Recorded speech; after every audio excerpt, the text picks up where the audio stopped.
আসসালামু আলাইকুম। বেসিক গ্রামারের আজকে দ্বিতীয় পর্বে হাজির হয়েছি।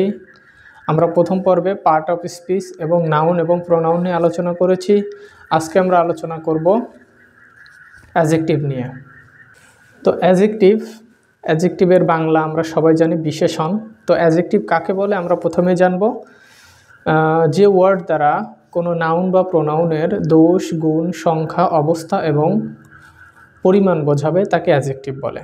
আবারও বলি, যে ওয়ার্ড দ্বারা কোনো নাউন বা প্রোনাউনের দোষ, গুণ, সংখ্যা, অবস্থা, পরিমাণ ইত্যাদি বোঝাবে তাকেই অ্যাডজেক্টিভ বলে। আমাদের একটা জিনিস এখানে মনে রাখতে হবে যে অ্যাডজেক্টিভ শুধু নাউন বা প্রোনাউনের দোষ, গুণ বোঝাবে। আমরা জানি পার্ট অফ স্পিচ ৮ প্রকার। এই ৮ প্রকার পার্ট অফ স্পিচের শুধু নাউন এবং প্রোনাউনকেই মডিফাই করবে অ্যাডজেক্টিভ, বাদ বাকি সবাইকে মডিফাই করবে অ্যাডভার্ব। এই জিনিসটা আমাদের মনে রাখতে হবে এবং এটা আমরা বিস্তারিত আলোচনা করব অ্যাডভার্বের ক্লাসে। তো এখন অ্যাডজেক্টিভ কত প্রকার আমরা দেখব। অ্যাডজেক্টিভ প্রধানত 4 প্রকার। সেটা হচ্ছে adjective of quality, adjective of quantity, numeral adjective এবং প্রোনোমিনাল অ্যাডজেক্টিভ। আমরা একটু বিস্তারিত দেখি। অ্যাডজেক্টিভ অফ কোয়ালিটি অর্থাৎ গুণবাচক বিশেষণ, অ্যাডজেক্টিভ অফ কোয়ান্টিটি অর্থাৎ পরিমাণবাচক বিশেষণ, নিউমেরাল অ্যাডজেক্টিভ সংখ্যাবাচক বিশেষণ, প্রোনোমিনাল অ্যাডজেক্টিভ সর্বনামবাচক বিশেষণ। আচ্ছা, এখন আমরা উদাহরণ সহ দেখি। প্রথমে দেখব অ্যাডজেক্টিভ অফ কোয়ালিটি। আমরা বলেছিলাম অ্যাডজেক্টিভ অফ কোয়ালিটি হচ্ছে যে অ্যাডজেক্টিভ দ্বারা কোনো নাউন বা প্রোনাউনের দোষ, গুণ এবং অবস্থা, দোষ, গুণ এবং অবস্থা এই তিনটা বোঝাবে। দোষ, গুণ এবং অবস্থা অর্থাৎ অ্যাডজেক্টিভ অফ কোয়ালিটি দ্বারা কোনো নাউন বা প্রোনাউনের দোষ, গুণ এবং অবস্থা বোঝাবে। যেরকম লাভলি এবং নাইস, এটা হচ্ছে কোনো নাউন বা প্রোনাউনের গুণ বোঝাবে। আগলি এবং ব্যাড, আগলি মানে কুৎসিত, ব্যাড মানে খারাপ, অর্থাৎ কোনো নাউন বা প্রোনাউনের দোষ বোঝাবে। আর পোর মানে গরিব, ইল মানে অসুস্থ, রিচ মানে ধনী, এগুলো দ্বারা কোনো নাউন বা প্রোনাউনের অবস্থা বোঝায়। তাহলে আমরা কি জানলাম যে অ্যাডজেক্টিভ অফ কোয়ালিটি মানে কোনো নাউন বা প্রোনাউনের দোষ, গুণ এবং অবস্থা বোঝাবে, তাকেই অ্যাডজেক্টিভ অফ কোয়ালিটি বলে। এখন আমরা দেখব অ্যাডজেক্টিভ অফ কোয়ান্টিটি কাকে বলে। অ্যাডজেক্টিভ অফ কোয়ান্টিটি অর্থাৎ পরিমাণবাচক বিশেষণ, অর্থাৎ যে অ্যাডজেক্টিভ দ্বারা কোনো নাউন বা প্রোনাউনের পরিমাণ বোঝাবে। আবারও বলি, যে অ্যাডজেক্টিভ দ্বারা কোনো নাউন বা প্রোনাউনের পরিমাণ বোঝাবে তাকেই বলা হয় অ্যাডজেক্টিভ অফ কোয়ান্টিটি। যেরকম সাম, এনাফ, মেনি, মোর, মাচ, লিটল, এই সকল অ্যাডজেক্টিভ দ্বারাই কোনো নাউন বা প্রোনাউনের পরিমাণ বোঝাবে, এগুলোকেই বলা হয় অ্যাডজেক্টিভ অফ কোয়ান্টিটি। এখন আমরা দেখব নিউমেরাল অ্যাডজেক্টিভ, অর্থাৎ যে অ্যাডজেক্টিভ দ্বারা কোনো নাউন বা প্রোনাউনের সংখ্যা বা ক্রম নির্দেশ করে। সংখ্যা এবং ক্রম, আমাদের একটা জিনিস মাথায় রাখতে হবে যে নিউমেরাল অ্যাডজেক্টিভ মূলত সংখ্যাবাচক, কিন্তু এখানে সংখ্যা বা ক্রমবাচকও বোঝায়, অর্থাৎ কততম এরকম তম বোঝায়, তাহলে তাকে বলা হয় নিউমেরাল অ্যাডজেক্টিভ। এই নিউমেরাল অ্যাডজেক্টিভ আবার 3 প্রকার। সেটা হচ্ছে cardinal numeral adjective, ordinal numeral adjective আর মাল্টিপ্লিকেটিভ নিউমেরাল অ্যাডজেক্টিভ। আমরা একটু বিস্তারিত দেখি। এখন আমরা দেখব এই যে নিউমেরাল অ্যাডজেক্টিভ, আমরা বলেছিলাম যে নিউমেরাল অ্যাডজেক্টিভ হচ্ছে 3 প্রকার। একটা হচ্ছে কার্ডিনাল নিউমেরাল অ্যাডজেক্টিভ, একটা হচ্ছে অর্ডিনাল নিউমেরাল অ্যাডজেক্টিভ আর একটা হচ্ছে মাল্টিপ্লিকেটিভ নিউমেরাল অ্যাডজেক্টিভ। তো এখন এই কার্ডিনাল বলতে নির্দিষ্ট সংখ্যা বোঝাবে।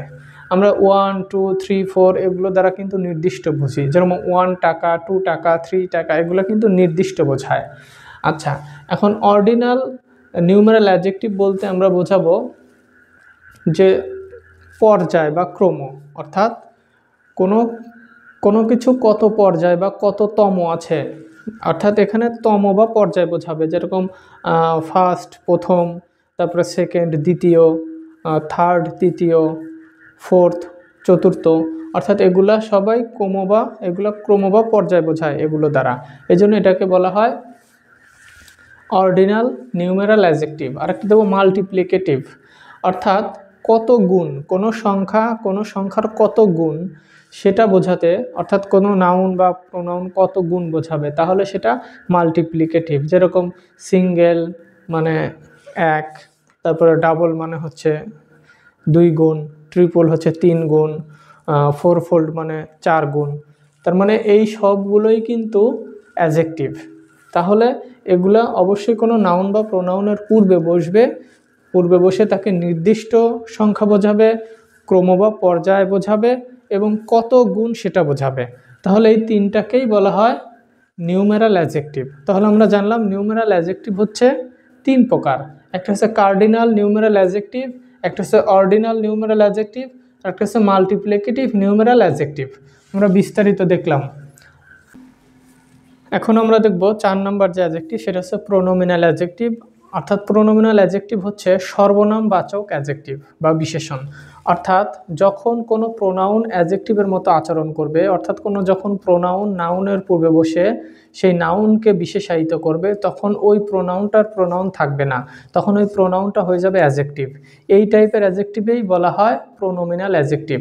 আমরা জানি প্রোনোমিনাল অ্যাডজেক্টিভ হচ্ছে 5 প্রকার। এই 5 প্রকার প্রোনোমিনাল অ্যাডজেক্টিভ আমরা একটা একটা করে বিস্তারিত দেখব। অর্থাৎ প্রোনোমিনাল অ্যাডজেক্টিভ 5 প্রকার। একটা হচ্ছে interrogative pronominal adjective, demonstrative pronominal adjective, possessive pronominal adjective, distributive pronominal adjective এবং রিলেটিভ প্রোনোমিনাল অ্যাডজেক্টিভ। এখন এগুলো সবই কিন্তু আমরা প্রোনাউনের সময় এগুলো দেখেছি যে এগুলো প্রোনাউন। তো এই প্রোনাউনগুলো যখন কোনো নাউনের পূর্বে বসবে, তখন এই প্রোনাউনগুলো আর প্রোনাউন থাকবে না, তখন হয়ে যাবে এগুলো অ্যাডজেক্টিভ। তখন এই অ্যাডজেক্টিভটাকে বলা হবে প্রোনোমিনাল অ্যাডজেক্টিভ। এক কথায় কোনো প্রোনাউন যখন কোনো নাউনের পূর্বে বসে অ্যাডজেক্টিভের মতো আচরণ করবে, তখনই ওই অ্যাডজেক্টিভকে বলা হবে প্রোনোমিনাল অ্যাডজেক্টিভ। উদাহরণসহ আমরা এগুলো একটু দেখি। আমরা 2টা বাক্য লিখেছি, বাক্য 2টা দেখি। যেমন হোয়াট ইজ ইয়োর নেম, অর্থাৎ তোমার নাম কি। এই বাক্যে যে ওয়ার্ডটা, এই ওয়ার্ডটা কিন্তু একটা প্রোনাউন, অর্থাৎ এই ওয়ার্ড দ্বারা তার নামকে নির্দেশ করে। আমরা জানি নামের পরিবর্তে যেটা ব্যবহৃত হয় সেটাই প্রোনাউন। তাহলে এই নাম, এই নেমটাকে বোঝাচ্ছে ওয়ার্ড দ্বারা, মানে তোমার নাম কি সেই নামটাকে বোঝাচ্ছে, এই জন্য এই ওয়ার্ডটা কিন্তু অবশ্যই প্রোনাউন। আচ্ছা, এখন এই ওয়ার্ডটা কি প্রোনাউন? আসলে এই ওয়ার্ডটা সেম একই ওয়ার্ড, কিন্তু এই ওয়ার্ড কিন্তু প্রোনাউন না। এই যে নেমের ঠিক পূর্বে বসেছে, আমরা জানি কোনো নাউনের পূর্বে যা বসবে সেটাই কিন্তু অ্যাডজেক্টিভ। তার মানে এই একই ওয়ার্ড এই বাক্যে হয়ে গেল প্রোনাউন, আর এই বাক্যে এসে হয়ে গেল অ্যাডজেক্টিভ। এই অ্যাডজেক্টিভটাকেই বলা হয় ইন্টারোগেটিভ প্রোনোমিনাল অ্যাডজেক্টিভ। অর্থাৎ যখন ইন্টারোগেটিভ প্রোনাউনগুলো নাউনের পূর্বে বসে অ্যাডজেক্টিভের মতো আচরণ করবে, তখন সেই প্রোনাউনটা হয়ে যাবে অ্যাডজেক্টিভ। এখন আমরা এটা দেখি। এখন আমরা দেখি ডেমনস্ট্রেটিভ প্রোনোমিনাল অ্যাডজেক্টিভ। আমরা ডেমনস্ট্রেটিভ প্রোনাউন সম্পর্কে জেনেছি আগের ক্লাসে। সেটা হচ্ছে ডেমনস্ট্রেটিভ প্রোনাউন হচ্ছে দিস, দিজ, দ্যাট এবং দোজ। এই 4টাকে ডেমনস্ট্রেটিভ প্রোনাউন বলা হয়। এখন এই দিসটা কিন্তু এখানে প্রোনাউন। এই যে দিস ইজ আওয়ার হাউস, এই দিসটা কি এখানে প্রোনাউন, কিন্তু এই সেম একই দিস, যেহেতু হাউস একটা নাউন, এই নাউনের পূর্বে বসার কারণে এই দিস কিন্তু আর প্রোনাউন না, এই দিসটা হয়ে গেছে এখন অ্যাডজেক্টিভ। আমরা আবারও বলি, কোনো নাউনের পূর্বে যাই বসুক না কেন সেটা অবশ্যই অ্যাডজেক্টিভ হবে। যেহেতু এই নাউন হাউস, হাউসের পূর্বে দিস বসেছে, দিসটা ছিল কোন প্রোনাউন? দিসটা ছিল ডেমনস্ট্রেটিভ প্রোনাউন। তো এখন যেহেতু নাউনের পূর্বে বসেছে, এখন আর এই দিস প্রোনাউন নেই, এই দিস হয়ে গেছে অ্যাডজেক্টিভ। তাহলে কোন অ্যাডজেক্টিভ? এই দিসটা হচ্ছে প্রোনোমিনাল অ্যাডজেক্টিভ। কোন প্রোনোমিনাল অ্যাডজেক্টিভ? সেটা হচ্ছে ডেমনস্ট্রেটিভ প্রোনোমিনাল অ্যাডজেক্টিভ। এখন আমরা দেখব পজেসিভ।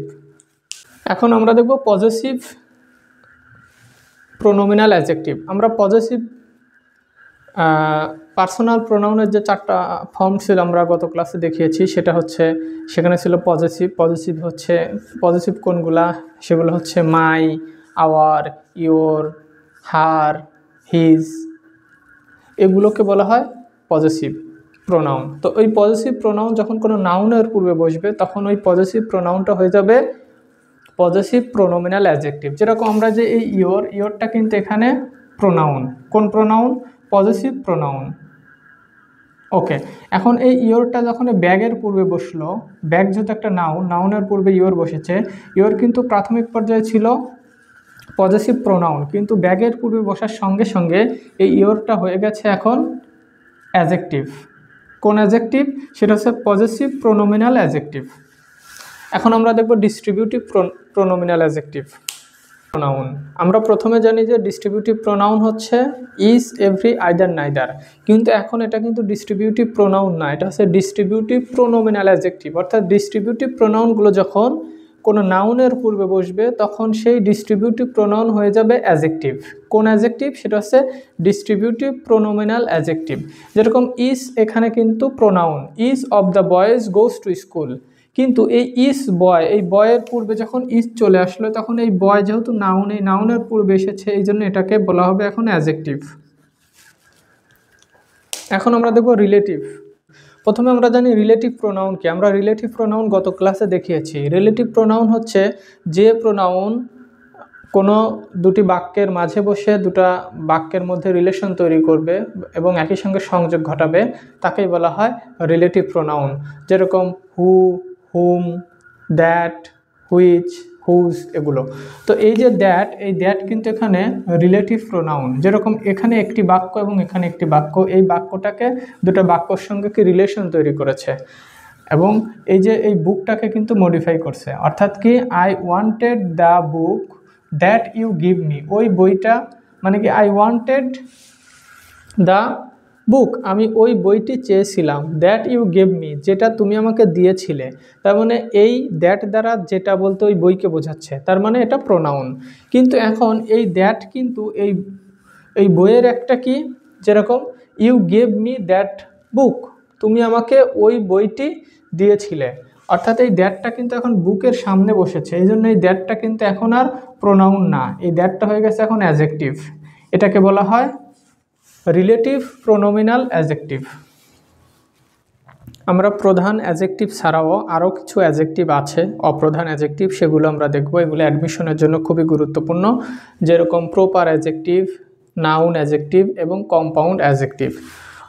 প্রপার অ্যাজেক্টিভ কি? আমরা সবাই প্রপার নাউন কি চিনি। প্রপার নাউন হচ্ছে নির্দিষ্ট নাম যেগুলো, সেগুলোকে বলা হয় প্রপার নাউন। তো এখন এই প্রপার নাউন কিন্তু অনেক সময় অ্যাজেক্টিভের আচরণ করে। যেরকম আমরা বাংলাদেশি, তো বাংলাদেশিটা কিন্তু অ্যাজেক্টিভ, কিন্তু বাংলাদেশ কিন্তু প্রপার নাউন। যেরকম চায়না কিন্তু নাউন, প্রপার নাউন, কিন্তু চাইনিজ কিন্তু অ্যাজেক্টিভ।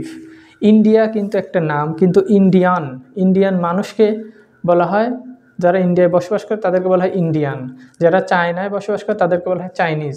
তার মানে এটা কিন্তু অ্যাজেক্টিভ, সেগুলোকে বলা হয় প্রপার অ্যাজেক্টিভ। অর্থাৎ প্রপার নাউন যখন অ্যাজেক্টিভের আচরণ করবে তখন সেটাকে বলবো আমরা প্রপার অ্যাজেক্টিভ। আর নাউন অ্যাজেক্টিভ কি? যখন দুটি নাউন পাশাপাশি বসবে, দুটি নাউন যখন পাশাপাশি বসবে তখন প্রথম নাউনটি হয়ে যাবে অ্যাজেক্টিভ। যেরকম স্কুল, গার্ডেন, এখানে দুটি নাউন কিন্তু গার্ডেন এখানে নাউন আর এখানে স্কুলটা হচ্ছে অ্যাজেক্টিভ। তারপরে ফুটবল প্লেয়ার, এখন এই ফুটবলটা হচ্ছে অ্যাজেক্টিভ আর প্লেয়ারটা হচ্ছে নাউন। তার মানে দুটি নাউন যদি পাশাপাশি বসে, প্রথমটা অ্যাজেক্টিভ পরেরটা নাউন, এটাকে বলা হয় নাউন অ্যাজেক্টিভ। আরেকটা হচ্ছে কম্পাউন্ড অ্যাজেক্টিভ, অর্থাৎ এক বা একাধিক কম্পাউন্ড ওয়ার্ড। কম্পাউন্ড ওয়ার্ড মানে জোড়া লাগানো ওয়ার্ডগুলো যখন কোনো নাউনের পূর্বে বসবে তখন সেটাকে বলবো আমরা কম্পাউন্ড অ্যাজেক্টিভ। যেরকম 2 month লং মিটিং, তাহলে যে 2 month লং এগুলো কিন্তু কম্পাউন্ড, একটা দুইটা তিনটা মিলে কিন্তু একটা অ্যাডজেক্টিভের আচরণ করেছে। এই মিটিংয়ের পূর্বে বসেছে, মিটিংটা হচ্ছে নাউন, তার মানে এটাকে বলা হয় কম্পাউন্ড অ্যাডজেক্টিভ। ধন্যবাদ সবাইকে।